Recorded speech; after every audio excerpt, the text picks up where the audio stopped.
àṣà kò papọ̀ mẹ́sìn. Nínú àwọn èèyàn kan wà wọ́n gbà àṣà mú gẹ́gẹ́ bí ẹ̀sìn wọn.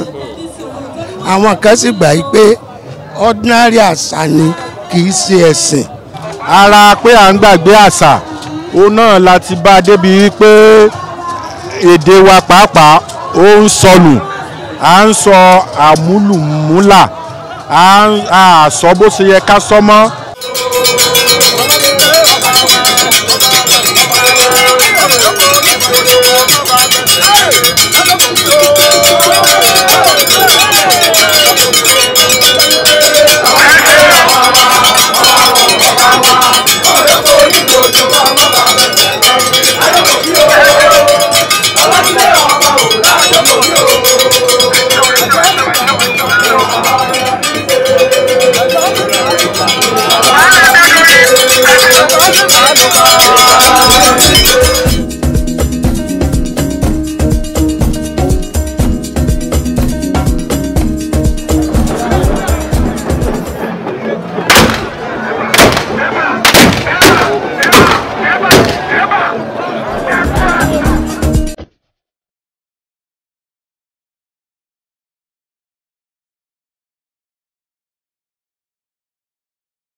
Ọlọ́jọ́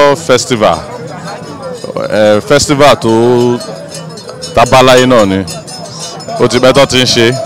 Èní ni Ọọ̀ni máa ń lọ sí Òkè Ìmọ̀gùn, èní nìkan ni Ọọ̀ni máa ń dé Àrè and èní náà tún dàbí ọjọ́ táwọn èèyàn máa ń wá káàkiri wá sí Ilé-Ifẹ̀ bíi pé kó wá fọ́dún, pé káwọn èèyàn tún fara mọ́lé.